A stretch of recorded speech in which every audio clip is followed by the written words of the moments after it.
tout. C'est bon? Bonjour, hello, bonjour et bienvenue à tous. Est-ce qu'on est bien en ligne, réalisateur? Merci beaucoup.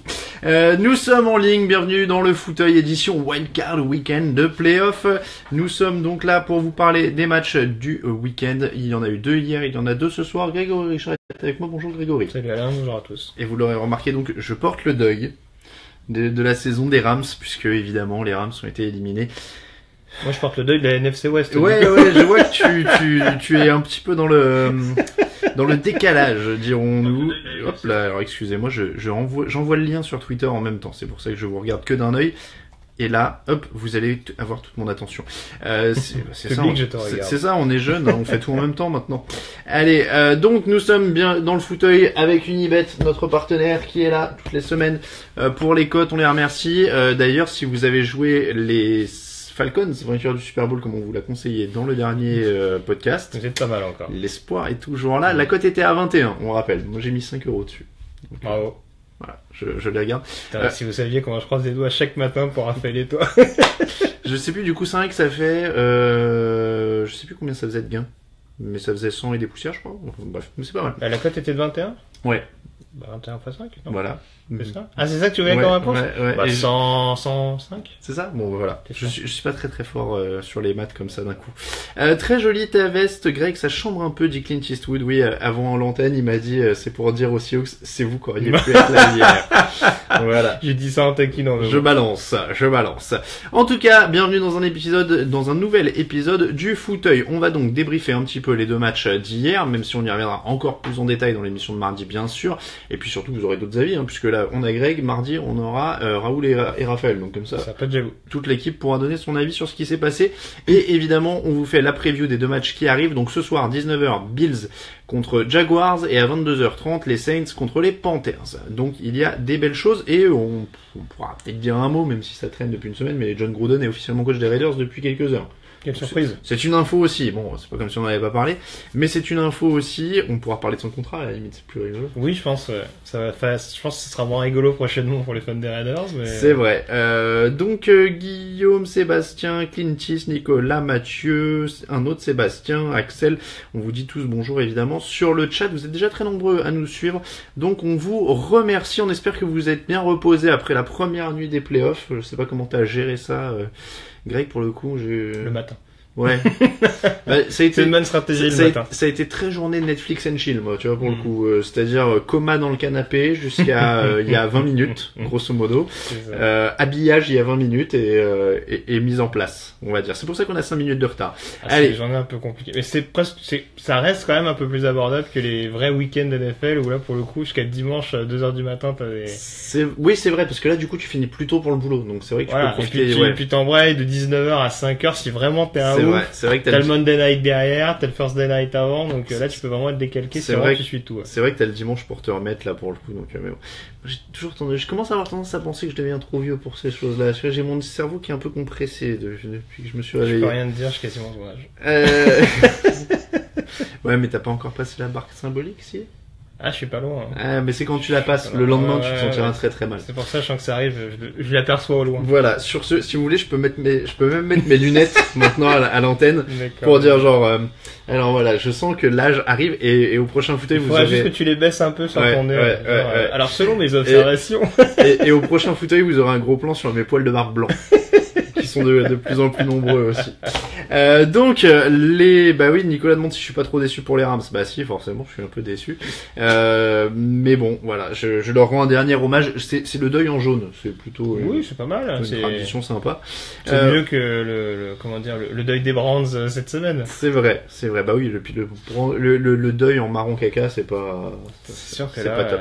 Même si c'est l'image de l'équipe. Avec des coutures orange et tout ça. Enfin bon, y a rien à sauver dans cette franchise. On y reviendra pendant l'intersaison. Allez, on va parler un petit peu des matchs d'hier. Évidemment, on prend toujours vos questions sur le chat, donc posez plein de questions. On a du temps et on a que 4 matchs cette semaine, donc n'hésitez pas à poser des questions. On fera beaucoup de détours même sur vos questions. Il y a une vraie raison pour la hype autour de Gruden qui est en pause depuis 10 ans, nous demande Polo. Allez, tiens, on va commencer par ça. John Gruden, est donc le nouveau coach des Raiders. Ça a été signé dans la nuit. C'est vrai que c'est plus frais temporellement que les matchs. ça a été annoncé juste après. On rappelle, il a commenté le Chiefs Titans sur ESPN en fait. Hein. Tout à fait. Donc une heure après, il était annoncé coach des. Et on sait toujours pas si c'est son dernier match, parce que je mets pas. A priori, il a un contrat avec ESPN qui doit courir jusqu'à la fin des playoffs. Ouais, mais je crois qu'ils n'ont pas d'autres matchs ESPN. Ah ouais? Ouais, je crois que c'est quasiment que des chaînes nationales maintenant jusqu'au généralement, il me semble que ça se partage entre ESPN, Fox et CBS. Ouais, mais de mémoire, ils en avaient vraiment plus beaucoup. D'accord. Et je vérifie, Ah, je vais c'est bien, vérifier parce par que c'est vrai curiosité, qu'il y mais ça m'étonnerait pas qu'à un moment donné, il y ait une équipe qui dise que bon, il y a quand même un petit conflit d'intérêt quand même. ouais, là-dedans, alors donc, on rappelle les discussions pour ça parce que c'est vrai que bon, à première vue, il commente, il peut pas faire grand chose, mais on rappelle qu'un match national sur une chaîne US, en fait, il est préparé en amont et en général, les commentateurs et les consultants ont ce qu'ils appellent des réunions de production avec les franchises, donc ils parlent aux coachs, ils parlent à certains joueurs et qui vont leur expliquer certaines choses sur lesquelles qu'ils vont pouvoir mettre en lumière, pas mettre en lumière, etc. Donc ça fait partie de la préparation du match. Et c'est vrai que je crois que c'est les Chiefs notamment là avant ce match-là, qui n'étaient pas forcément contents que Gruden ait accès au meeting de production parce qu'ils estimaient que ça leur procurait un avantage et en termes de préparation et d'inside, ils ont aussi accès à certains entraînements, je crois. Donc oui, c'est. Alors attends, je vais vérifier. Est-ce qu'il y a les chaînes là-dessus? Alors, on a CBS, Fox, NBC, CBS, Fox, Ouais, CBS, Fox. Et alors, il y a un, non, c'est le Pro Bowl. Ah oui, c'est pour Voilà, c'est pas un vrai match. Et NBC, voilà. Donc, c'était bien le dernier. C'est bien ce que j'avais lu. C'était bien le dernier. Donc voilà, il a fait son dernier. C'est peut-être aussi pour ça que l'officialisation arrive maintenant, sachant que le mec s'est dit, je ne rate pas un seul chèque. Je ne pars pas une semaine avant. Non, je vais jusqu'au dernier match, même si c'est peanuts à côté de son contrat, parce que son contrat, c'est 100 millions de dollars sur 10 ans. Pour un coach. Ouais. Alors, il est sorti aujourd'hui qu'apparemment Belichick serait à 12 millions et demi par an, ce qui est déjà pas mal. Enfin, Belichick, il a quand même un petit peu prouvé avant d'avoir son gros chèque par rapport à New England. John Gruden, je veux bien qu'il ait un Super Bowl glané avec Tampa Bay, mais bon, on peut pas dire qu'à l'heure actuelle, il ait encore prouvé grand chose du côté d'Oakland, donc on est vraiment dans l'aspect purement spéculatif. D'autant que j'espère retrouver le chiffre, mais les stats de Gruden après, son bilan juste après sa victoire au Super Bowl sur les 6 dernières années de coaching, c'est 45 victoires pour 51 défaites. Il a un bilan négatif sur ses 6 dernières années de coaching. Bah écoute, je sais qu'on en avait déjà discuté. Voilà, c'est un caractère, c'est un head coach caractériel.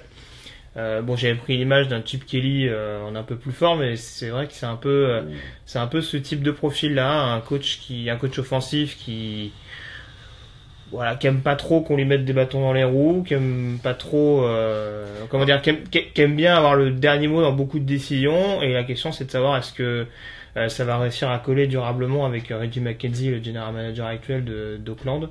C'est pas sûr à 100% à l'heure actuelle, même s'il me semble que les deux ont travaillé. Je sais pas si McCarthy était déjà à McKenzie, pardon, était déjà à Green Bay, parce que quand il a Gruden été était assistant de.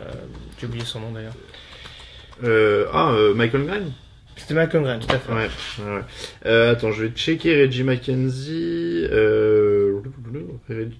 Reggie, alors 94-2001 à Green Bay, donc ils ont juste croisé. Ils se sont croisés, je pense. Ils ont juste croisé. Bon, en tout cas, sur le staff, alors j'ai un trou, c'est Gunther en défense. Paul Gunther, tout à fait. Des Bengals.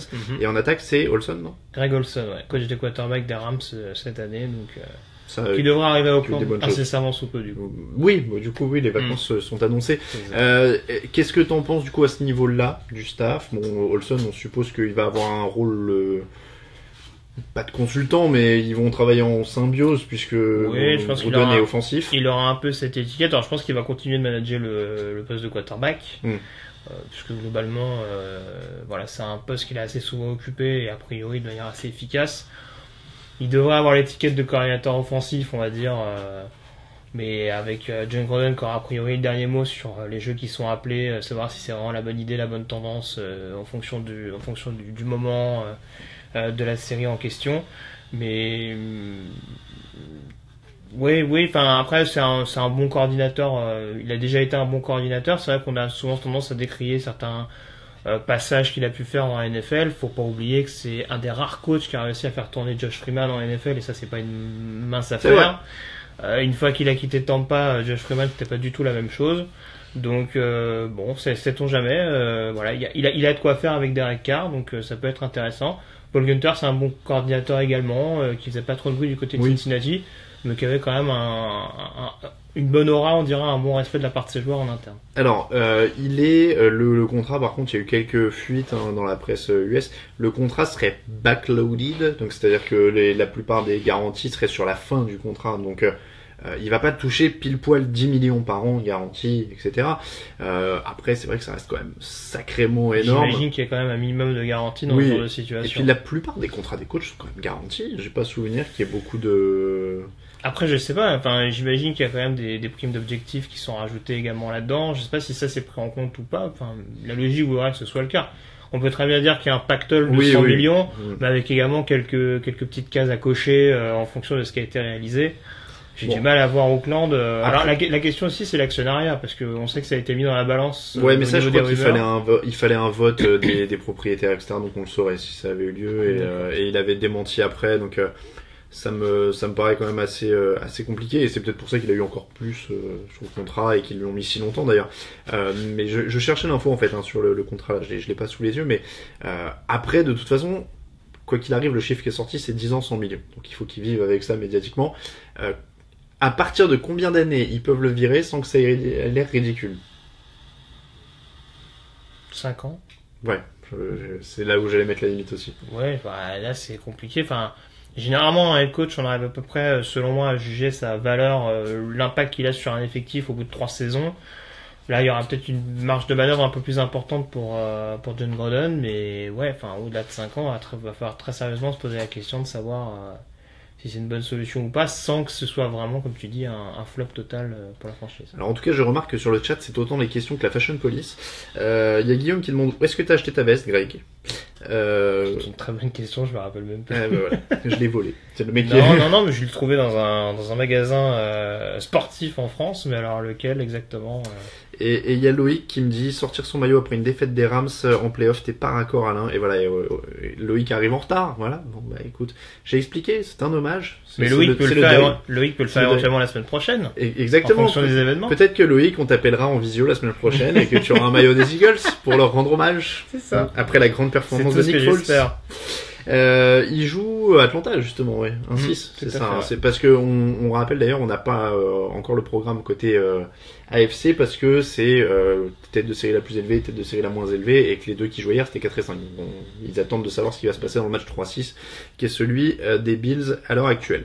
Bon, on va parler un petit peu. Il y avait beaucoup de Gruden. Vous parlez de virer un coach qui n'a même pas commencé idéalement. Non, bien sûr, on parle pas de le virer encore. On se demande juste à quel moment ce serait pas trop ridicule quand tu l'as fait signer. C'est sûr, il faut aussi tenir compte de l'impact que ça peut avoir sur la franchise. Et enfin, je vais prendre un exemple, je sais pas si c'est forcément viable, mais on se rappelle un petit peu de la situation des Brooklyn Nets par exemple en NBA, qu'on fait un peu all-in. Alors c'était plus sur des joueurs en l'occurrence à l'époque, sur des tours de draft, etc., etc. Ça a très mal marché. Voilà. Ça a encore un impact aujourd'hui, ça se traîne sur plusieurs années.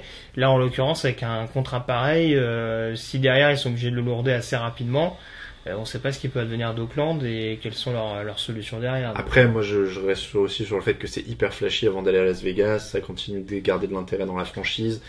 Ils jouent leur une ou deux dernières années à Auckland. Je crois qu'ils savent même pas exactement combien de temps. D'ailleurs, il reste encore le temps que le stade soit construit. S'ils vont faire une année transitoire dans un stade universitaire, pas. Bref, du coup, au milieu de tout ça, ça fait quand même oublier tout ça. T'as Gruden, t'as Derek Carr, t'as des choses. Donc ça, c'est quand même pas mal. Un autre mot, c'est vrai, je crois pas qu'on a eu d'émission depuis. Sébastien qui nous demande sinon la prolongation de Marvin Lewis aux Bengals, c'est une blague. C'est vrai qu'alors lui, il nous a fait le grand cirque pendant 2 semaines de laisser fuiter de partout des... Il va prendre sa retraite, il va partir, il voudrait peut-être coacher ailleurs parce qu'il est quand même motivé, et patati. Et puis mine de rien, il se remet 2 ans dans la fouille, tranquillement quoi. Ouais, c'est incroyable. Et ils ont beau, je sais plus quoi dire. Et ils ont beau dire ouais mais il y aura des changements, on va voir, etc. Alors forcément ils se sont fait piquer leur coordinateur défensif, donc il y aura un changement à ce niveau-là. Il y aura des changements, mais on veut absolument garder le même coordinateur offensif. Et on n'annonce pas non plus de révolution dans l'effectif, quoi. Donc je vois pas ce qui va changer en fait à Cincinnati l'an prochain. Moi non plus. Je suis pas dans l'idée que Paul Gunter était vraiment la problématique au niveau du coaching staff. Parce que je trouvais que jusque-là c'était relativement solide. Non, comme je disais, il y a peut-être aussi une problématique pour faire progresser durablement les joueurs. L'exemple le plus parfait, c'est forcément Andy Dalton qui cale à un certain moment à chaque fois en cours des saisons. Là, j'ai l'impression qu'on est un peu dans l'euphorie. On a dit on attend de voir, et puis la victoire contre les Lions et contre les Ravens apparaît un peu en trompe-l'œil, et on repart encore une fois dans une campagne où on n'est pas sûr de savoir vraiment où on va, exactement comme le voisin Cleveland. Donc du coup c'est tout bénéfice pour Pittsburgh et Baltimore, qui eux vont repartir l'année prochaine avec des fondations un peu plus solides. Et pour les coachs, on va terminer là-dessus, mais Loïc qui nous dit, est-ce qu'il fait partie du cap Gruden? Alors non, on nous a posé la question plusieurs fois sur Twitter. Les coachs ne font pas partie du salary cap, donc en effet si le propriétaire est très riche, il peut les virer comme il veut. Après c'est pas forcément le cas des Raiders, qui n'ont pas la structure d'actionnariat et de propriétaire les plus riches du lot en l'occurrence. Ils font partie des rares qui vivent quasiment que de leur franchise, hein, si je dis pas de bêtises, les Davis. D'ailleurs, la structure est très très compliquée pour les Raiders. J'avais déjà lu ça, que à l'époque où Al Davis en était le propriétaire, mais on savait pas trop par quelle manière et de quel pourcentage il avait et comment il l'avait eu, etc. Parce que c'était quand même une sacrée carambouille. C'est pas aussi net que certains proprios comme Jerry Jones, il l'a acheté, il l'a tac. C'est un sacré montage, si j'ai bien compris, qui fait que la famille Davis a une certaine majorité, qui fait qu'elle a les commandes. Mais voilà, donc c'était. C'est aussi pour ça que il faut que ça marche, parce que encore une fois, si ça marche pas, c'est un peu ce que j'expliquais tout à l'heure. Ils peuvent très bien engager un autre coach derrière, mais est-ce que les finances seront au rendez-vous pour pouvoir proposer un pont d'or comme celui qu'on a proposé à Gruden? C'est loin d'être moins sûr, donc on peut éventuellement se partir vers un plan B ou un plan C d'un point de vue financier, et c'est pas forcément une bonne chose. Allez, beaucoup de questions qui commencent à arriver sur les matchs de cette nuit, donc on va quand même se lancer. 22 pour les Titans, 21 pour les Chiefs. C'était la première rencontre qu'elle avait lieu à 22h30. Hier, Kansas City menait de 18 points à la mi-temps. Et puis, comme quoi ça arrive. Et puis, il n'y a pas que des équipes au Super Bowl. Oui, après, ils menaient pas de 25 non plus, mais bon, ils menaient de 18. Ils avaient l'air d'avoir la main sur le match. Alex Smith était en feu. Tout fonctionnait parfaitement. Il n'y avait pas grand chose en attaque en face. Et puis, qu'est-ce qu'on dit? On dit idée passée, Travis Kelce est parti, un mélange de tout ça. On rappelle que Kareem Hunt est le meilleur coureur de la NFL avant ce match-là, en tout cas le meilleur en la saison régulière, de toute façon, on lui en retirera pas. Il a gagné les passes in extremis. Donc, il a Kareem Hunt, il lui donne 11 ballons. Dans un match qui mène de 18 points. Déjà, ça c'est quand même un premier signe d'alarme, on va dire. Et puis derrière, faut rendre aux Titans ce qui leur appartient. Ils ont quand même été hyper vaillants. Ils ont arraché tout ce qu'ils pouvaient. Derrick Henry, qui est bien Iceman, non, je dis pas de bêtises. Il est Iceman, oui, tout à fait, oui, bien sûr. A montré pourquoi. C'est quand même un coureur puissant, hyper plaisant quand ça passe. Il met quelques belles courses en fin de match là qui. Et puis il y a surtout une grosse ligne, hein, c'est vrai que. Lui aussi, bien sûr. Ouais. Mais je veux dire, tout ça s'est mis en place ensemble. La ligne a fait son boulot, son travail de sap, et Henry a fini par trouver des brèches. Il finit à plus de 150 yards quand même. Et puis Marcus Mariota a quand même été.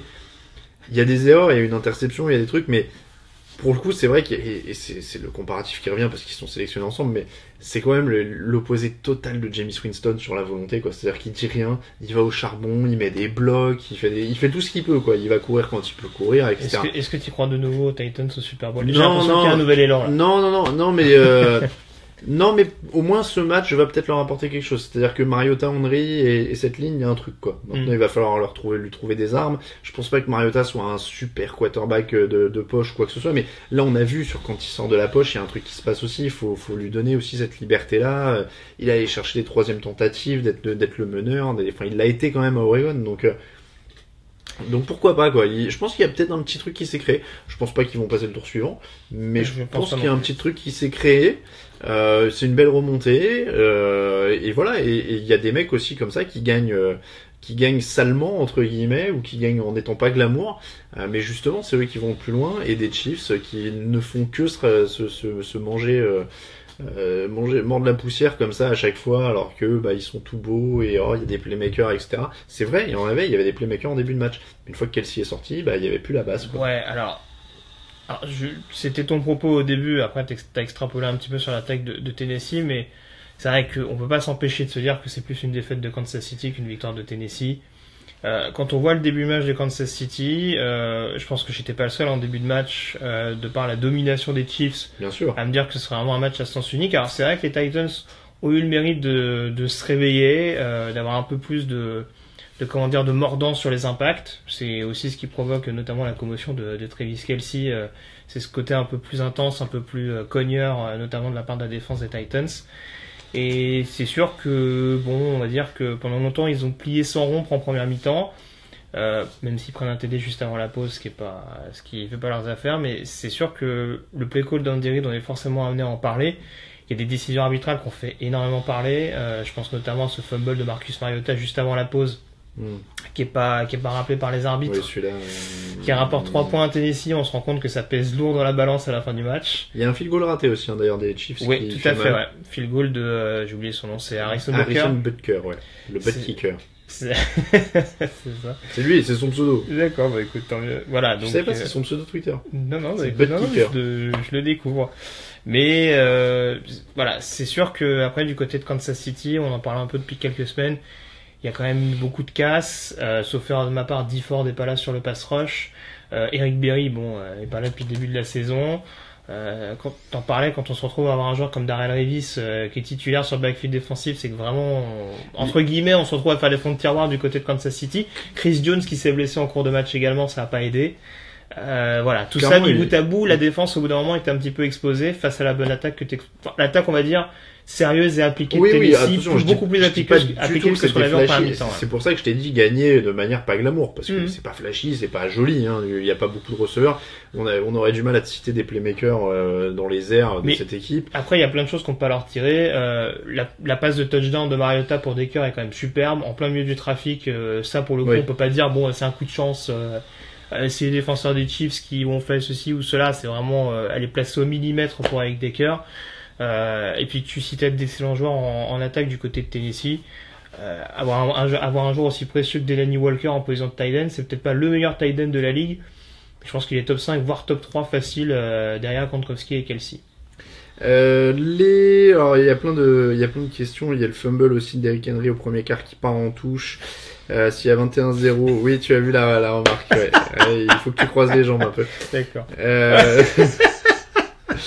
J'ai pas osé la faire à l'antenne. Merci Clintis. Il y a Kevin qui dit on voit clairement une différence dans la défense après le mot de Dick LeBeau. Pas mal de questions sur l'avenir des Chiefs, on peut parler de l'avenir. Première question, alors on va prendre celle de Fabrice. Ça doit pas être évident, mais après la désillusion des Chiefs, je vois bien Reed sauter et peut-être Smith partir. Est-ce que le coach des Redskins pourrait pas être intéressé pour aller à Casey, sachant que Washington Cousins va peut-être partir et globalement vu l'effectif stagne voire régresse, départ de Jackson Garçon, Norman, votre avis? Alors, ça ne marche pas comme ça. C'est-à-dire que tout le monde peut pas choisir sa destination. Ils sont sous contrat, tous ces gens. Mais sachant que Gruden, Gruden, a été confirmé, même prolongé, j'ai un doute. Bon, en tout cas, il n'arrive pas dans la dernière année. Oui, non, il est pas dans sa dernière année de contrat. Donc, il a été confirmé pendant cette intersaison je vois pas pourquoi Jay Gruden bougerait. Ça, on peut pas. Andy Reid est-il en danger? Pas cette année. Parce qu'on c'est toujours la même chose. On peut pas, comment dire, on peut pas voir les choses de manière un peu binaire, c'est-à-dire que oui, c'est forcément quelque chose qu'on peut mettre en avant, ces difficultés qu'il a au niveau des appels de jeu, notamment sur les matchs cruciaux comme ça. Ça devient il devient clairement une caricature de lui-même, à avoir systématiquement ses décisions un peu en. Ça fait 5 ou 6 ans qu'il est une caricature de lui-même. Voilà, mais après. Voire plus, hein. Après, faut pas oublier dans quel état il a pris Kansas City quand il arrive. Ça fait plusieurs saisons qu'ils étaient au fond du trou. Ils sont champions de conférence, ils sont champions de division pour la deuxième année de suite. Je vais pas dire de bêtises. Ouais, mais oui, c'est la première fois de leur histoire qu'ils étaient champions de 2 années de suite. Ouais, c'est ça. Hein, mais donc, non, mais très bien. Mais alors, si t'as, je sais pas, si t'as une voiture qui marche plus et que tu trouves un garagiste et qui te dit ouais, regardez, je peux la réparer, il la conduit et tout, sauf qu'à chaque fois qu'il y a un virage, il va tout droit dans le fossé. Tu vois, quel est l'intérêt de réparer la bagnole à chaque fois que de toute façon il arrivera jamais au bout de la route, quoi. Ouais, je te trouve un peu dur. Après, je sais pas. Il a quand même emmené Philadelphie au. C'est pas Marvin Lewis non plus, tu vois, qui à chaque fois qu'il fait un tour de playoff, finalement, il a out-coaché, tu vois. Enfin, il arrive quand même à faire des bonnes choses. Après, malheureusement, il y a des rencontres où ça devient le vide cérébral, quoi. Celle de playoff. C'est un peu. Oui, mais c'est ça le problème. Oui, mais il y a des matchs de playoff qu'il peut très bien gagner. Donc. Oui, mais il peut pas en gagner 3 de suite, c'est tout l'enjeu. C'est ça mon problème. Mais tu sais, il suffit d'une fois. Pendant longtemps, on a dit Gary Kubiak, il est pas bon tactiquement. Il a gagné un Super Bowl avec Denver. Alors, c'était peut-être pas que lui qui a permis à Denver de gagner le Super Bowl. On est d'accord là-dessus. Mais voilà, faut peut-être lui laisser du crédit, hein, Andy Reid. Je sais pas. Peut-être qu'il faut qu'il réorganise un peu son coaching staff. C'est un super coach. Il aurait pas fait cette carrière-là sans ça. Il fait 5 finales de conf, etc. Mais c'est vrai qu'il lui manque le truc. Je sais pas, moi, il est rigolo avec ses histoires de j'ai commandé 3 steaks, etc. Mais est-ce qu'il y a pas un moment où il se demande, il se dit, c'est peut-être ça. À un moment, je processe plus parce que c'est tout le cholestérol qui m'empêche. Le mec fait un mini AVC une fois par an, c'est toujours au moment des playoffs. Peut-être qu'il y a un manque de remise en question flagrant de sa part. Mais encore une fois, je pense que c'est pas cette année où faut encore, on va dire, penser à un remplacement. L'année prochaine, déjà, on va dire la jurisprudence qui peut lui permettre de rester head coach, c'est le changement de quarterback. Alors, je dis pas que dans les faits, le responsable c'est Alex Smith qui fait une très bonne rencontre hier, mais en tout cas, c'est ce qui va lui permettre, c'est ce qui va lui servir de fusible pour sauver sa place cette année. Le fait de dire, mais vous inquiétez pas, on a Mahomes qui est un joueur très prometteur et dans les années à venir, cette marche, on va la franchir. Après, est-ce que ça suffira? J'en suis pas sûr. Alors, il y a Thierry qui nous dit il y avait quand même McNabb dans son prime en 2004, c'est vrai, et il y avait Terrell Owens aussi quand il Oui, bon, non, mais après, il peut très bien dire bon, mais c'est pas grave, il faut être coaché sur un autre receveur.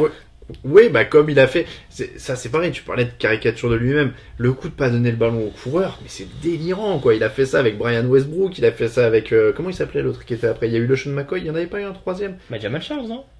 Il y a eu Jamal Charles quand il arrive au Chiefs, mais ça devient un sketch quoi. Mais je te dis, là-dessus, c'est difficile de dire le contraire. Je vais bien me faire l'avocat du diable, mais est-ce qu'on peut pas trouver un moyen qu'il est coach du lundi au samedi et qu'il laisse un autre mec gérer le match? Déjà, il a confié alors déjà, tu vois, c'est à moitié vrai parce que il a confié les rênes de l'attaque à Matt Nagy, son supposé coordinateur offensif, parce qu'avant c'est lui qui appelait pleinement les jeux. Là, cette année, c'est censé être son coordinateur offensif qui a un peu plus la main là-dessus. Donc, a priori, c'est contagieux. J'étais en train de réfléchir à une blague à la con sur pourquoi confier l'attaque à Nagy alors qu'il a déjà plein de choses à faire, etc. Mais voilà. Et puis il finirait par oublier les paroles. Ouais, non, d'accord. Bref.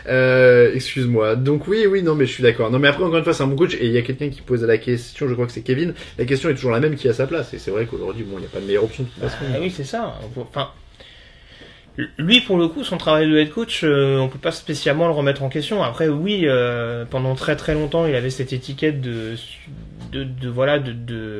coach, on va dire, qui gérait également l'attaque. Encore une fois, c'est plus censé être le cas cette année. Maintenant, voilà, il y a des décisions qui sont à prendre en interne. Est-ce qu'il y a besoin d'un changement de coaching staff?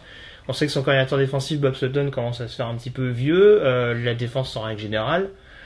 Parce que voilà, si on regarde le match d'hier, un joueur comme Gary Johnson fait un super match, l'inside linebacker, mais c'est quand même pas le plus jeune de l'effectif aussi, donc il faut encore injecter peut-être un petit peu plus de jeunesse, un petit peu plus de jump, s'occuper un petit peu de ses caractères un petit peu compliqués. Je pense à un joueur comme Marcus Peters qui a souvent tendance à sortir de ses matchs, et c'est bien de vouloir prendre des joueurs avec des passés un peu troubles comme Marcus Peters ou Tyreek Hill, mais il faut aussi savoir les contrôler du départ à l'arrivée.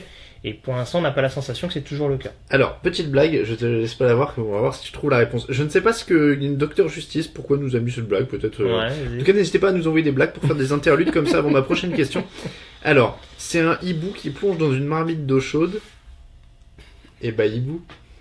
D'accord. Voilà. Merci Docteur Justice. Si vous avez d'autres blagues pour faire des interludes, n'hésitez pas. La question suivante était donc signée Alex. Alex Smith aux Browns pour couver un jeune quarterback. Point d'interrogation. Sébastien nous demandait Alex Smith aux Cardinals. La question est bien sûr simple. Alex Smith va-t-il partir? Il lui reste une année de contrat? Je crois bien. Je crois bien. Alors, c'est des rumeurs qui ressortaient déjà avant le match de playoff. Alors, c'est ça. Il a répondu avec une première mi-temps incroyable. Derrière, ça va être un peu plus dur. Ouais, alors... Mais après, moi, je le prends tous les jours, hein, si j'ai pas de quarterback. Mais comme je l'ai dit, le problème, c'est que là, il va juste servir de fusible parce que, en gros, on va dire, mais c'est parce que Alex Smith n'est pas suffisamment clutch, parce qu'en deuxième mi-temps, il a pas réussi enfin, voilà. Si on prend, par exemple, sa quatrième tentative, qui est lancée à destination d'Albert Wilson, on fera toujours un moyen de dire, bah oui, mais si c'était pas Alex Smith, peut-être que la passe aurait pas été un petit peu trop surdosée, machin. Voilà, il va servir un peu de bouc émissaire, je pense, dans l'histoire, mais c'est sûr que si on regarde ces dernières saisons à Kansas City, à part le trou d'air du milieu de saison où globalement toute l'attaque était complètement à côté, et c'est aussi ce qui a poussé Andy Reid à prendre les décisions qu'il a prises, voilà, on peut difficilement dire que cette saison est la moins bonne voilà, enfin même toi tu le disais en début d'année, t'en venais presque à reconsidérer ton échelle Alex Smith. C'est vrai, non, mais il a été bon. C'est que honnêtement, voilà, il y a pas beaucoup de choses à jeter de sa part cette année. Après, est-ce que éventuellement on peut trouver un joueur plus décisif? Ça, c'est une autre question. Il faudra voir avec Mahomes, puisque on va de toute façon, c'était forcément amené à un moment donné qu'on lui confie les rênes de l'attaque. Maintenant, pour les équipes candidates, les Cardinals n'ont pas les premiers choix, donc c'est sûr qu'au niveau de la draft, ils seront pas prioritaires, donc ils peuvent éventuellement avoir une solution de secours. J'ai vu des supporters des Jets s'amuser qu'ils pourraient être vus comme la nouvelle solution, comme certains supporters. Par certains supporters. Moi, les Jets, très optimistes. Je sais que le coordinateur offensif des Jets, qui est très apprécié visiblement par beaucoup de fans new-yorkais, oui. John Morton, a coaché Alex Smith à San Francisco. Ah bah voilà. Donc il y a une connexion à ce niveau-là. Maintenant, est-ce que ça va suffire? Les Jets sont le 6e choix de la draft. Ils peuvent toujours éventuellement, vu que finalement Darnold, Rosen se présente à la prochaine draft, il peut y avoir pas mal de... Il peut. En 6e choix, carrément, avec les deux autres qui se présentent, vu on va dire la hype qui les entoure, justifiée ou pas, ça on le saura bientôt. C'est vrai qu'il y a ça qui s'est décompté dans la semaine aussi, c'est que les deux sont officiellement candidats, je crois, depuis qu'on s'est vu. Et Mayfield s'est annoncé aussi. Mayfield est senior, donc lui de toute façon il sera. Saquon Barkley aussi s'était annoncé. Saquon Barkley, oui, il l'a annoncé, tout à fait. Bon, donc il y a beaucoup de... voilà, il y a beaucoup de trucs. Hein. Benoît qui nous dit Alex Smith aux Broncos pour former Lynch. Il y a quelqu'un qui a mis. Attends. Je voudrais retrouver l'auteur. Morgan, Alex Smith aux Giants pour prendre Manix sous son aile. C'est bon ça. Et sinon au niveau des blagues, alors il y a Kevin qui nous demande quelle est la différence entre un train et un ours. L'ours n'a pas de fenêtre. Oh là là. Il y a un truc à comprendre. Le niveau, je sais pas, non. Parce que je sais de source sûre que Kevin est suisse. Alors peut-être que c'est une blague suisse et que là-bas. C'est Kevin Zermatten. Bah oui. Ah oui, d'accord. On le salue, mais je sais pas. Peut-être que avec une tablette de chocolat et une fondue, tu vois, on la comprendrait mieux. Bah peut-être. Qu'on aille me chercher une fondue et une tablette de chocolat vite. Et sinon il y avait quelqu'un. Mais alors Docteur Justice, faut pas mettre un smiley triste. Non, moi j'ai apprécié la blague puisqu'il disait que c'était pour se détendre vu que les rames sont sautées et j'apprécie. Merci beaucoup. Le coach de Casey maintient son surpoids pour éviter Candy Reid. D'accord. C'est William qui nous propose celle-là. Je suis désolé les gars, on a commencé quand même assez fort avec Dr Justice, là on descend. Attends, on régresse un peu. Hein. Dans le même genre que le hibou, il y a Yannick qui nous propose, c'est un mec qui rentre dans un café et il fait plouf. Elle est un peu vieille celle-là quoi. C'est mignon. C'est mignon mais un peu connu. C'est super mignon. Bon, il y a quelqu'un juste pour terminer avec le match Chiefs Titans qui nous rappelle quand même la réception de Mariota sur une passe de lui-même, action d'éjacule, point d'interrogation. C'est Jérémy qui nous demande ça. C'est vrai que ça c'était quand même assez fou. Un brin chanceux, n'est-ce pas? Un tout petit peu. Un tout petit peu. Mais lucidité totale. Ouais. Et il y a Théo qui nous dit un mot sur la prolongation de Rivera. C'est vrai qu'on a parlé des coachs tout à l'heure, on n'a pas parlé de Rivera. Il y a rien d'illogique. Hein. Depuis son arrivée, l'équipe a quand même progressé significativement. À part l'année dernière où il y a eu on va dire ce contre-coup du Super Bowl. On peut pas dire que les Panthers sont pas au premier plan, donc voilà, il a changé, il a donné un autre visage à cette défense des Panthers notamment, donc c'est relativement justifié. Allez, on passe aux Falcons Rams 26-13 pour Atlanta. Qu'est-ce que tu retiens en premier? La défense, ça me paraît être pas mal. Bah oui. Ils ont quand même limité les Rams à... Alors c'est marrant parce que les Rams sont plus de yards, ils en ont 361 et Atlanta en a 322. Sur les statistiques, les Rams sont pas affreux au sens où ils sont à 5 sur 14 en troisième tentative. Tu me diras, ce que je retiens le plus, c'est le ball control. Mais c'est ça. Et c'est ce qui était avancé notamment sur la résumé de Nicolas. 37 minutes à 22. C'est vrai que là-dessus, il y a eu quand même entre la première série de la deuxième mi-temps qui se termine par un field goal de Matt Bryant et le début du match où notamment de par les erreurs des équipes spéciales des Rams, Atlanta a confisqué le ballon. C'est sûr que ça a permis à l'attaque des Falcons de se mettre en marge, on va dire bon an mal an, parce que encore une fois il y a un gros déficit de réalisme encore, je trouve. On vante à raison le gros match de Matt Bryant, qui avait déjà fait un 5 sur 5 la semaine dernière contre Carolina, qui là en l'occurrence fait un 4 sur 4 je crois au niveau des field goals. Donc voilà, on découvre pas aujourd'hui l'importance qu'a Matt Bryant au niveau de son jeu au pied, mais c'est toujours bien s'il est également efficace en play-off. Donc c'est une bonne chose. Après, c'est sûr que de ce qu'a montré la défense, là aussi, c'est un peu dans la lignée de ce qu'on a vu à Carolina. Je les trouve encore un peu irréguliers sur le pass rush. Il y a encore beaucoup de séquences où Jared Goff avait énormément de temps, mais la O-line des Rams n'est pas non plus affligeante, donc c'est peut-être aussi à relativiser. Mais c'est vrai que globalement, la défense a vraiment fait le boulot, a vraiment contenu Todd Gurley sur le jeu au sol, a vraiment poussé Jared Goff à essayer de faire la différence à la passe. Et on a vu notamment un Desmond Trufant et un Robert Alford, souvent à la limite, mais qui arrivaient quand même à prendre le dessus sur les receveurs, sur la longueur, et c'est peut-être également ce qui a fait la différence, et ce qui a permis de contrer cette attaque explosive de Los Angeles. Après, moi, tu sais, je suis pas forcément étonné, c'est-à-dire que là, on plaisantait, j'ai mis le maillot, etc., mais on l'avait dit un peu dans l'émission avec Raphaël jeudi, ça restait une équipe jeune, moi je les voyais pas aller au bout quoi qu'il arrive, je me faisais pas des espoirs gigantesques pour cette équipe, il faut de l'expérience en playoff, et là on a vu, Atlanta l'avait, ils arrivent, ils connaissent le terrain, ils connaissent la manière de jouer ces moments-là, l'ambiance, comment gérer la semaine, comment gérer la prépa, et tout ça, ça compte mine de rien. Donc, et après, en plus, parce que on parle des Vikings, etc., et j'ai plus confiance dans une jeune équipe qui a une grosse défense que dans une jeune équipe qui a une grosse attaque. Parce qu'une attaque, ça se cale en playoff et tu vas toujours tomber sur une grosse défense en playoff qui te fera caler. Et voilà, et ça a marché, mais on parle des Rams, ça a marché pour le greatest show on turf de Kurt Warner qui se fait stopper par la grosse défense des Patriots au Super Bowl. Donc ça marche déjà pour une équipe qui avait de l'expérience. Donc une jeune équipe qui est bâtie sur son attaque, il y a un moment où ça passera pas dans les premières années. Donc je suis pas éminemment surpris, et en plus encore une fois on l'avait dit et on l'a rappelé en début d'émission, la cote des Falcons était à 21 pour le titre. Moi ça me semblait très élevé, ils étaient à 3 de cote et ils avaient une grosse cote, ils étaient outsiders sur ce match. Ça me semblait très élevé à partir du moment où une équipe revient en playoff comme ça, et c'est pas la première fois. Les Giants sont allés au Super Bowl en étant tête de série 6. L'année où ils battent les Patriots la deuxième fois, je crois. Enfin, il y a une des 2 années en tout cas où ils sont tête de série 6. Même l'année, en 2007, quand ils battent pour la première fois, ils doivent être numéro 5. Ouais, voilà, ils sont jamais très haut. À voilà. Dallas, à Green Bay, donc ils étaient pas. Ils sont toujours à l'extérieur, donc voilà. Donc ça m'étonnerait pas de voir un run comme ça. Et si on fait le panorama de la conférence, bah tu vas te retrouver avec des Eagles qui n'ont pas de quarterback. Tu vas te retrouver avec des Vikings qui pour le coup sont quand même assez verts à ce niveau-là de la compétition, et donc là Saints et Panthers, il y en a un des deux qui va sortir l'autre. Donc le fait de revoir les Falcons au Super Bowl, c'est pas du tout c'est pas du domaine de l'impossible, quoi. C'est pas fait, mais c'est loin d'être impossible, on est d'accord. En tout cas, alors il y a beaucoup de remarques. La défense des Falcons, pour moi, ça donne des coups après les coups de sifflet des arbitres, ça fait que provoquer. Bref, j'espère qu'ils iront pas au bout, nous dit Thomas.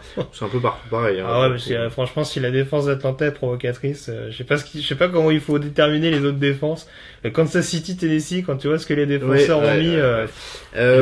Bon retour du jeu de course d'Atlanta aussi, nous dit Loïc. Thomas nous dit, vous sentez le retour des Falcons au Super Bowl pour un storytelling de malade. Bah là tu l'as ton scénario, c'est-à-dire que moi je voulais que les Rams aillent se venger des Patriots au Super Bowl. Bon là c'est une revanche, on vous a donné le témoin. Une revanche 20 ans après, quoi. Ouais, mais tu mets fin au cycle Brady comme il a tué le Greatest Show on Turf. Il y a un truc shakespearien, tu vois, là-dedans. Là tu vois, du coup les Rams vous passent le bâton et c'est à vous d'aller vous venger. Il faut que vous alliez dans ce match, que vous soyez mené 28-3 dans le troisième quart-temps, et que vous remontiez cette équipe, et qu'à la fin, on voit Tom Brady, Bill Belichick et Robert Kraft en train de s'engueuler sur le bord du terrain et de se mettre des pains comme ça. C'est vrai qu'on n'a pas parlé de ça dans l'émission. T'as un truc que je peux signer, hein. Tu imagines Brady et Belichick en train de s'engueuler sur le terrain, qui se jettent des casques et tout. Ouais, ça serait beau, là. Ah bah là. Atlanta provoque la séparation, un peu, ça. 900 commentaires sur le site. J'annonce les 900 commentaires sur le résumé du match. On est pas mal. Non, mais encore une fois, là, c'est vraiment, c'est peut-être moi aussi qui ai ma vision de fan un petit peu plus raisonnée, mais c'est vrai que il y a encore des secteurs à travailler. Franchement, encore une fois, l'efficacité en zone rouge, le pass rush, c'est des choses qui peuvent rapidement être rédhibitoires. Là, ils sont tombés sur une équipe des Rams qui a commis des erreurs de jeunesse, comme tu le disais. Est-ce que ce sera forcément le cas à Philadelphie contre la grosse défense des Eagles? Est-ce que ce sera le cas s'ils se retrouvent à jouer une finale de conférence contre Minnesota, New Orleans ou Carolina? Rien n'est moins sûr, ils n'auront que des matchs à l'extérieur, donc il y aura beaucoup de tests à venir. Il y a Thomas qui dit yes et Belichick se barre à Atlanta. Il y a Yoda Nico qui nous dit donc votre avis sur l'affaire Patriots. Alors du coup là on a que des avis, on n'a pas des faits, c'est pas comme une analyse de match. Moi je dis juste il n'y a pas de fumée sans feu. Il peut pas y avoir autant de choses qui sortent ces dernières semaines dans une franchise aussi hermétique. D'habitude les infos rentrent chez les Patriots. Non, tu vois ce que je veux dire? Oui, je vois très bien ce que tu veux dire. Là, L'histoire des caméras. voilà. Là, elles sortent, ce qui est plus étonnant. Non, mais alors, très honnêtement, pour avoir rédigé l'article cette semaine, enfin, je l'ai rédigé de manière relativement transparente. Tu voulais faire du clic. Exactement. On a bien compris. Pourquoi pas, mais non. Voilà, mais sans donner spécialement mon avis, après, très franchement, il y en a beaucoup qui disent oh là là, ESPN nous pond ça comme par hasard maintenant, tout ça et tout. Alors, il y a les rumeurs de départ de Belichick, mais bon, ça c'est vraiment des conclusions par rapport à ce qui est évoqué. Maintenant, dans les faits, ce qu'évoque, je crois que c'est Wickersham, l'auteur de ESPN, il y a rien d'exceptionnel dans ce qu'il évoque, il y a rien de hyper farfelu. Je veux dire, les problèmes entre Belichick et Guerrero, on les découvre pas aujourd'hui, puisque Guerrero a vu ses accès limités et puis, du côté de New England. C'est ça, donc la source, c'est pas que ESPN, les affaires de Guerrero, c'était pas ESPN quand ils sortent ça il y a 2-3 semaines. Et après, dans les faits, enfin, je trouve pas ça délirant de penser qu'un coach de 65 balais, qui est old school comme pas possible, puisse avoir du mal avec le fait qu'il y a un mec qui a été condamné quand même par la justice américaine, enfin, je sais pas si c'était la justice ou l'ordre des médecins en tout cas, mais il avait une sorte de non-autorisation de pratiquer parce qu'il vendait des sortes de placebo à la con dont il disait qu'il pouvait soigner le cancer et les commotions.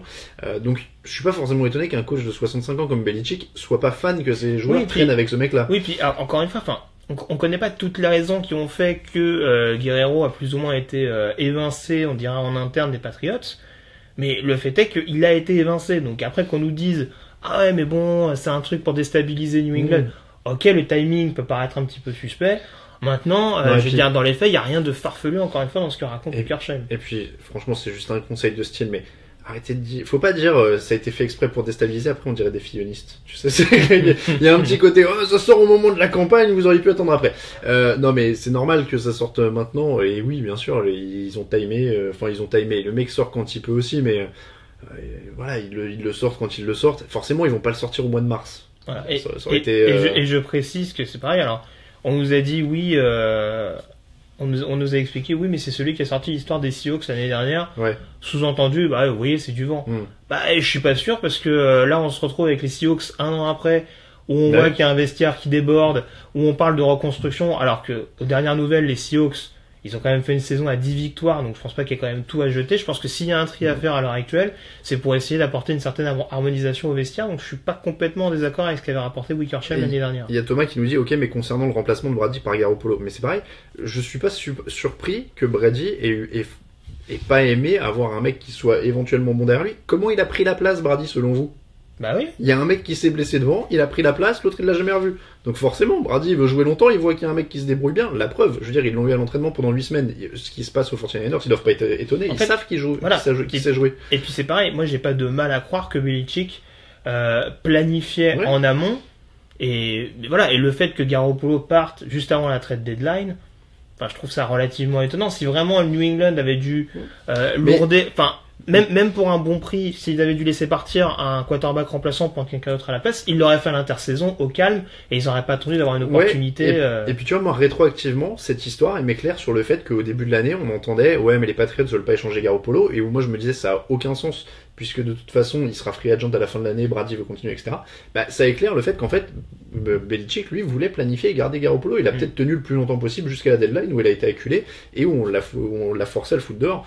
Donc ça éclaire quand même pas mal de choses. Je pense pas qu'il fumait sans feu. Après, est-ce qu'ils peuvent s'en remettre? Oui, ils peuvent s'en remettre. La vraie question pour moi, c'est de savoir si vraiment Brady a ce comportement qui est décrit de manière aussi néfaste, on dirait à l'heure actuelle dans les stars de New England, le côté un peu je vampirise toute l'attention, notamment celle de mon propriétaire, et du coup je me sens à même de pas outrepasser, on va dire le comment dire, la gestion, le côté un peu directif de Belichick, mais voilà, pour moi c'est la principale question, et moi je pense forcément la question de la cohabitation elle reste légitime malgré tout. Après je pense qu'il est possible que Brady soit devenu plus important soit devenu intouchable pour le propriétaire, qui peut être affectueux, et c'est pas un reproche, hein, je veux dire il a été là, ils ont des problèmes familiaux, la mort de sa femme, etc.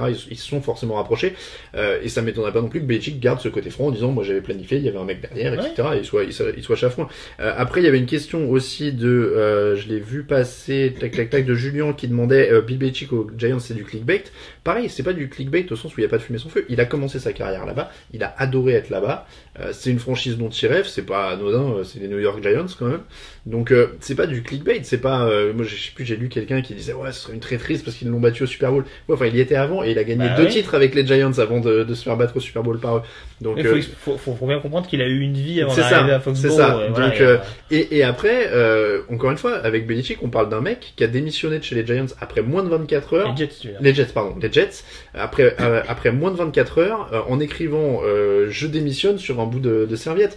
Donc est-ce que ça m'étonnerait que Belichick soit assez froid pour dire maintenant moi j'en ai plein d'autres vos histoires, si vous êtes ensemble et que vous vous adorez à ce point-là et que lui il pourra faire sa carrière jusqu'à ce qu'il marche sur une jambe, moi je vais aller aux Giants, c'est la franchise de mes rêves. Et c'est vrai que Belichick il a 65 balais, il a jamais été le head coach des Giants. Quand un de ses potes dit il en rêve, moi je crois à l'info.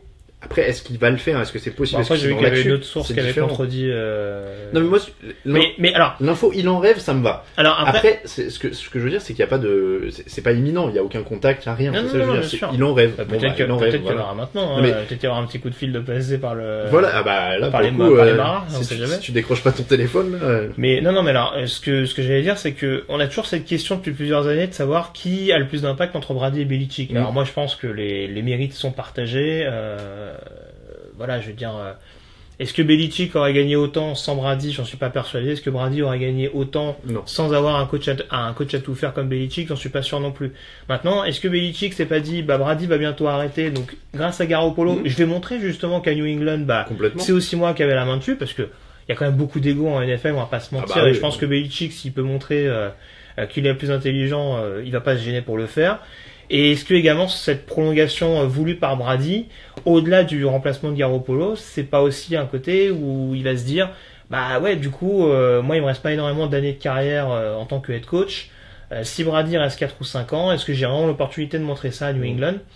C'est peut-être là-dessus. Je pense que cette année il restera. Peut-être que l'année prochaine, s'il y a un poste qui lui plaît ailleurs et que, comme tu dis, ça commence un petit peu à le gonfler, il va peut-être y songer à 2 fois, mais bon, très franchement, voilà, à l'heure actuelle, on va pas non plus rajouter de la polémique à de la polémique. Moi je dis, si t'es pour moi à l'heure actuelle, il y a rien, mais c'est encore comme tu dis, d'habitude ça se sort pas, c'est quand même bizarre que ça sorte maintenant. Après, juste un petit truc avant qu'on passe au prono et qu'on parle un tout petit peu des matchs de ce soir parce qu'il nous reste 10 minutes. Si je suis Robert Kraft, par contre, ne laissez pas trop de serviettes en papier à proximité de Bill Belichick si vous perdez dans les semaines à venir. Voilà, juste ça. Allez, un petit mot sur les matchs à venir de ce soir. On a 8 minutes pour en parler et on va donner nos cotes en même temps. On a Jaguars Bills à 19h avec une cote des Bills qui est montée encore depuis la dernière émission parce qu'ils sont très très hauts, ils sont à 3,95. Le Sean McCoy joue, on l'a à l'écran en face de nous. Est-ce qu'il est à 100%? Est-ce qu'il est pas à 100%? Est-ce qu'il est sous infiltration? Voilà, à quel point son strap est serré, on n'en sait rien. Est-ce qu'ils ont une chance, ces Bills, face à Jacksonville? Moi, il y a Blake Bortles en face, à partir du moment où il y a Blake Bortles en face. Parce que là, on a les pronostics de NFL Network devant nous, c'est pas inintéressant. Tout le monde donne les Jaguars, ils sont 6, je crois. 1, 2, 3, 4, 5, 6, et ils donnent tous les Jaguars. 84% sur NFL.com, les gens ont choisi les Jaguars. C'est sûr que si on regarde le poste de quarterback ces dernières semaines, on a un Blake Bortles qui est clairement retombé. Ouais. Tandis que Tyrod Taylor, lui en l'occurrence, il concède quand même peu de turnover. C'est pas le quarterback le plus flashy, mais en tout cas il concède peu de turnover. Donc c'est sûr que si Buffalo joue de manière appliquée en limitant les pertes de balles, ça peut être serré jusqu'au bout et on peut voir le même type de surprise qu'hier. Après, il y a une défense qui est tellement monstrueuse du côté des Jaguars. Ouais. Si on arrive vraiment à bien contenir les Sean McCoy, j'ai du mal à voir Tyrod Taylor faire 400 yards à la passe non plus. Donc tu pronostiquerais Jaguars, sur un petit mot sur le Saints Panthers derrière. La cote des Panthers est pas dégoûtante à 3,08. Hein. Écoute, moi je te la joue. Alors, allez. Alors je la joue, je vais vous expliquer pourquoi, parce que je dois bien avouer qu'en tant que fan des Falcons, je suis très très partagé et très mitigé sur ce match-là. Donc la cote est à 3,08. Ouais. Victoire des Panthers. Un argument que j'avais entendu sur NFL Network il y a quelques semaines et que je trouve assez viable. Les Saints sont donc battus 2 fois en saison régulière les Panthers. Et je me dis que j'ai du mal à voir cette équipe de Carolina perdre 3 fois dans la même saison contre New Orleans. Même si, il y a des victoires qui ont été assez convaincantes de la part de New Orleans. Si on prend ne serait-ce que le match retour du côté du Mercedes-Benz Stadium, ça a été accroché pendant un petit moment avant que Carolina perde le fil, on va dire notamment en deuxième période. Ça va être peut-être un match un peu plus différent avec beaucoup plus d'intensité, une défense de Carolina qui notamment sur le run-stop va sans doute faire le boulot. J'évoquais beaucoup depuis plusieurs semaines les problèmes de fumble du côté de l'attaque de New Orleans. On sait que Mark Ingram n'est pas parfait dans ce secteur-là, donc il y a peut-être moyen de provoquer quelques pertes de balles. Après, il faudra pour Cam Newton être un peu plus tranchant qu'il l'a été ces dernières semaines. Mais ça reste un match de division, ça reste un match de playoff contre une équipe de Carolina qui est encore une fois à la défense. Donc je me dis que tout est possible. Et encore une fois, je vois pas Carolina perdre trois fois dans la même année contre les Saints. Donc tu me donnes les Panthers à 3,08. Moi je suis en train de chercher sur le Jaguars Bills une cote avec un écart de points. Je sais pas combien ils peuvent leur mettre d'écart en fait. Je sais pas combien ils peuvent... Entre 7 et 12 ou 13 et 18. Jaguars. Ouais. Bon, tente 7 et 12. Juste un TD, ça suffit, je pense. Un petit... je sais pas ce qu'on pourra avoir comme score. 24-17. Je pense pas qu'il y aura autant de points. Ah bon? Ouais. 17-10. Allez, entre 7 et 12, ça fait une cote de 4. Là, il y a de la vraie cote. Hein. Sur les écarts, là, on devient un peu clutch. Donc, Jaguars, entre 7 et 12, on a une cote de 4. Alors là, ça va faire du gros combiné, je vais te dire, parce que tu nous as donné les Panthers à 3,08. Qu'est-ce qu'on met une troisième cote? On peut pas mettre les scoreurs. Non, pas dans le combiné. Là, j'ai juste fait un combiné. On a déjà les cotes pour la semaine prochaine? Et bah, on peut mettre directement... Est-ce qu'on peut mettre... Et bah voilà, on peut faire un combiné. Ouais, on peut faire un combiné comme ça. Non, hop là, j'ai fait une bêtise. Qu'est-ce qu'on... Ouais, on a déjà la cote pour la semaine prochaine. Philadelphie à 2,10. Atlanta favori. Atlanta à 1,60. D'accord.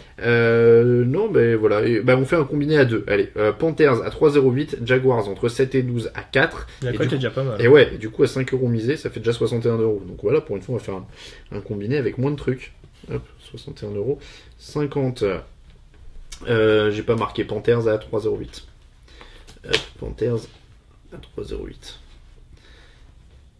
Voilà, félicitations à ceux qui réussiront à me relire. Vous aurez mérité votre argent. Donc Panthers 3,08, Jaguars entre 7 et 12 à 4, 5 € misés, 61,60 € de gain potentiel. Un petit... Ouais, est-ce qu'il y aura un match assez offensif, demande Théo. Peut-être le Panthers Saints, mais probablement pas le Jaguars Bills en tout cas. Mais le Saints Panthers, à mon avis... Ouais, disons que s'il y en a un des deux, ça peut être... Un petit 24-20, quel que soit le côté, je serais pas étonné. Hein. Bon, tu me diras, je sais pas s'il y a beaucoup de points ou pas, 24-20, mais... je sais pas. Ça commence à être pas mal quand même. Je sais pas, moi, pour moi, un match offensif, c'est un 40-35. Ouais, en même temps, je suis habitué au match de college football, tu vois, donc du coup, oui, j'ai non. du mal à placer le curseur. Il y aura aucun coureur à 400 yards, malheureusement. Attention. Non, tu peux être étonné. Ça pourrait être pas mal. Voilà, attendez, on va refaire un point avant de partir sur les cotes pour les vainqueurs de la compétition. Non, je les ai pas je les ai pas devant moi. Hop. Je cherchais. Ah non, bon, là, je me suis embrouillé, je suis dans le Jaguars. Non, le vainqueur de la compétition ne sont pas là. Non, je les ai pas pour l'instant. Ça doit être remis à jour. Bon, en tout cas, on avait des bons trucs. Alors, moi, j'ai toujours mes 5 petits euros là sur mon Falcons à 21. On va voir s'ils sont au bout. Il est 58, il nous reste 2 minutes. On va jeter un petit œil sur... Elle est tombée à 10 ou 11 aux dernières nouvelles. La cote des Falcons qui gagne le Super Bowl, nous demande Rémi. Hop là, alors derrière, ça échange un petit peu. Jaguars gagnant avec moins de 6 points et Saints gagnant entre 7 et 12 avec 5,86 €, nous dit Tommaso. Voilà. Bon, écoutez, on va être pas mal. Il est 18h58. Ça va bientôt être l'heure du coup d'envoi. Les équipes sont rentrées sur le terrain. On a parlé de pas mal de choses. Finalement, on a parlé de coach, on a débriefé les matchs et puis on vous a dit un petit mot là sur les rencontres qui vous attendent ce soir à 19h pour ces premiers matchs des playoffs. Bon, c'est parti vite. Hein. On aura déjà l'euro des 4 équipes là comme ça, en 2 jours. La semaine va passer vite et rebelote. Tout va vite en playoffs. Tout va vite. Bon, en tout cas, c'est plutôt... on va rentrer encore plus dans le sérieux la semaine prochaine avec les Patriots, les Eagles, les Steelers et les Vikings qui vont revenir. Donc ça devrait être quand même pas mal tout ça. Patriots avec ou sans Belichick? Non, c'est juste trop l'air. Ouais, voilà. Est-ce que tu permets juste de rappeler qu'il y a une finale de championnat universitaire lundi soir? Oui, vas-y. À la nuit de lundi à mardi à 2h du matin, un petit Georgia-Alabama. Qui je pense sera pas un gros match offensif, mais pour ceux qui veulent le suivre éventuellement. Et je précise, puisque on avait fait la surprise l'année dernière, forte possibilité qu'il y ait un résumé du match, une petite chronique NCA mardi après-midi. Donc pour ceux qui veulent pas être spoliés, je précise d'avance. Je t'avais dit que Bama allait encore gagner. On en a parlé dans le studio il y a 2 semaines. Ils ont pas gagné encore. Tu m'as dit, oh, cette année et tout. Bon, Là, j'ai pas regardé la saison et je te dis, Bama va gagner. C'est trop dur. Ouais, au hasard, l'équipe qui est en finale l'équipe qui est en finale tous les ans depuis 3 ans. J'avais même pas regardé qui allait être en playoff, je t'ai déjà dit, Bama va gagner. Donc, comme ça, bravo. Voilà. Quel visionnaire. À mon avis, tu vas les avoir, tes 106 € sur Atlanta. Sébastien nous dit plutôt maillot Color Rush ou rétro. Si on parle des Rams, les deux sont bien mieux que ce qu'ils ont actuellement, en tout cas. Je pense que ça tranche le débat. Ça m'a pas choqué, moi, hier. Ben non, parce que quand ils sont en blanc, c'est moins choquant. Les différences de bleu ressortent moins. Il est 19h, on vous remercie de nous avoir suivis, on va vous souhaiter de très bons matchs à tous, une très bonne soirée NFL. Il y a encore un live tweet, évidemment, ne vous inquiétez pas, ce soir, on va faire quelques remarques, des blagues, des gifs, tout ça, on va essayer. Et puis de temps en temps, il y aura des infos au milieu de tout ça. @TD Actu pour nous suivre. On remercie Unibet, évidemment, notre partenaire pour les cotes et les pronostics. N'hésitez pas à passer par le lien qui est sur le site pour parier. Il y a les vainqueurs de la compétition, il y a tout ça et il y a les matchs de ce soir. On vous remercie, Greg, je vais juste te demander d'aller couper. Salut à tous. Et hop, là, voilà, merci beaucoup. On vous dit à très bientôt. Le replay est sur YouTube et sur le site. On vous dit à mardi pour l'émission avec le débrief de tout le week-end, évidemment. Ciao, ciao.